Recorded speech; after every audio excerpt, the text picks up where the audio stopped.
Chaos erupts in the United Kingdom, and what's happening on the streets is far more intense than anyone expected. Riots over immigration, far-right groups and counter-protesters have turned major cities into battlegrounds, and the footage coming out is shocking. Stay with me till the end, as the moment everything exploded will leave you stunned. It is as if the UK is burning. Anger is everywhere, boiling just under the surface. Analysts are warning that the situation is dangerous, unstable, and filled with rage that has been building for years. As one said, the anger hasn't gone anywhere, and the lack of violence shouldn't fool anyone. Then came the spark. London burned for 16 straight hours while its government said almost nothing. It all started on a Thursday afternoon in Tottenham when police shot a man they said was connected to gang activity, Mark Duggan. His family stood quietly outside the police station with signs. Their grief was peaceful. Their protest.com. For a moment, it looked like an ordinary demonstration any city could manage, but London had been waiting for a trigger, and this was it. If you want to understand how fast a society can fall apart, hit subscribe, because what unfolded next shocked the entire world. In 2 hours, the mood flipped. Tension replaced silence. A bottle was thrown. Then another. Police formed a shield wall, but the crowd surged toward them. Voices rose. Grief shifted into rage. And then a police car was set on fire. Flames shot into the air while the blue lights kept flashing through thick smoke. Officers backed away as the pressure grew from the crowd pushing forward. Someone hollered, "Protect our kids." The crowd roared like they'd been holding that anger inside for years. By 6:42 p.m., it wasn't a protest anymore. It was a riot, and it spread with terrifying speed. Violence jumped across East London. Hackney erupted, then Shoreditch, then Camden, one neighborhood after another lighting up in a row of falling dominoes, smashed shops, overturned cars, and fires everywhere. Social media went into overdrive. The hashtag Britain Burns reached 2 million posts in less than an hour. Live streams flooded TikTok, YouTube, and Telegram. Everywhere you looked, cameras were capturing a city tearing itself apart in real time.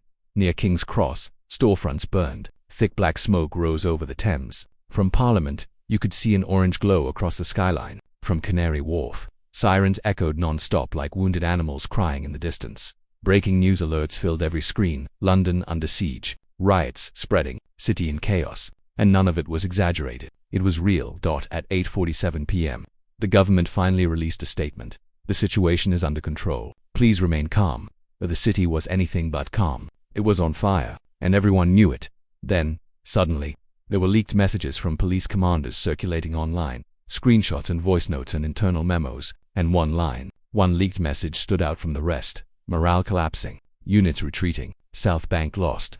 Within seconds, another blow reached the country in the form of a viral video of a police officer. His helmet is cracked, and his visor was covered in soot. He stares directly into the phone camera of someone with fear in his voice as he says, "We're not controlling it anymore."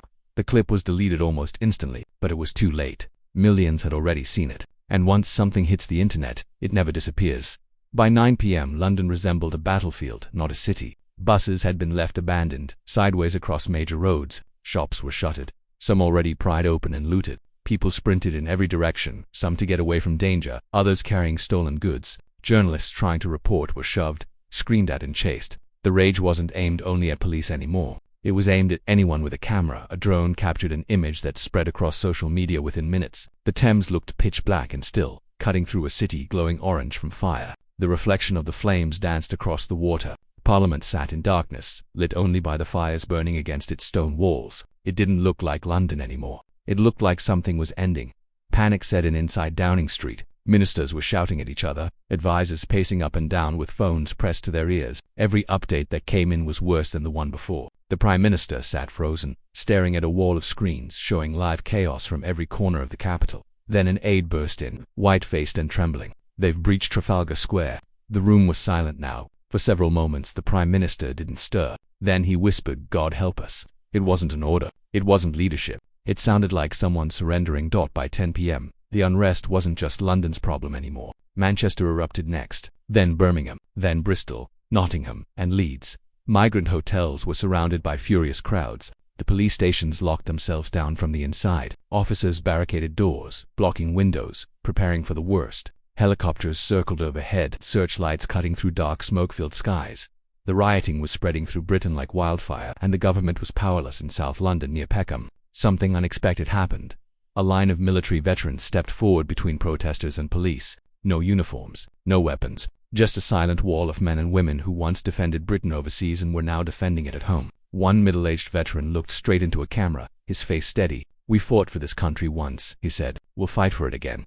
That video reached 10 million views before midnight. Some called them heroes, others called them vigilantes. But everyone agreed on one thing. They showed more courage than the politicians hiding behind locked doors in Westminster inside the BBC headquarters. 2. Chaos was breaking out. Producers received frantic calls from Downing Street. The message was clear. Soften the coverage. Stop calling it a riot. Avoid dangerous language. But it was pointless. The truth was everywhere. Cars burning in Croydon, shops being emptied in Hackney, buildings swallowed by flames in Shoreditch, mothers shouting from balconies, asking where are the leaders now. The BBC did try to comply, but the footage continued to spread. And by 10:42 p.m., it wasn't until 10:42 p.m. that everything changed. There was an all-media blackout order issued. Major TV networks suddenly cut to technical difficulties. Social media trending tags began to slow. Posts were hidden, videos removed, and quietly anything regarding the unrest was buried. The government was trying to seize control of the story, but they were too late.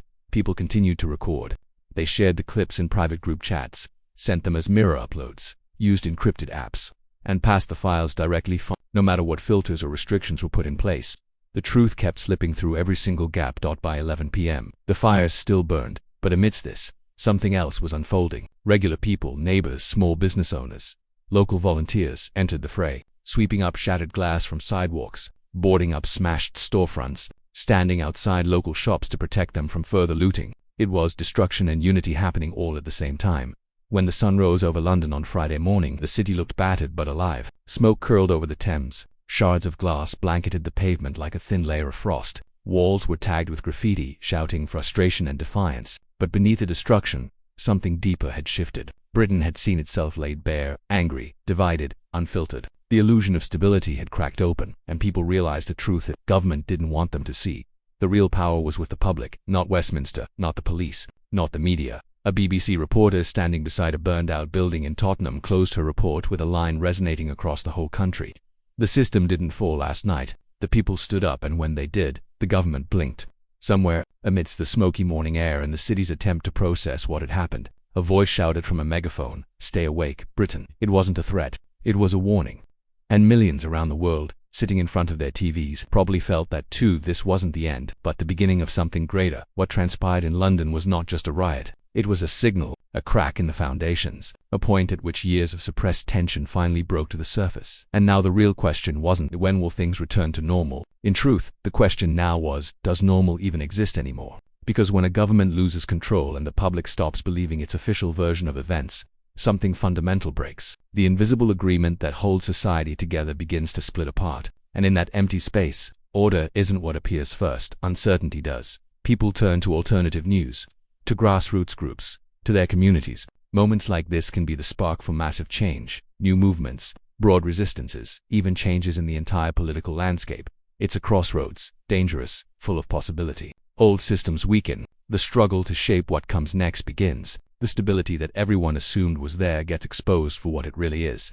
Fragile. The world you see is shaped by stories, and those stories are often hidden, edited, or twisted. If you want to understand what's really happening and stay ahead of whatever comes next, you have to stay alert.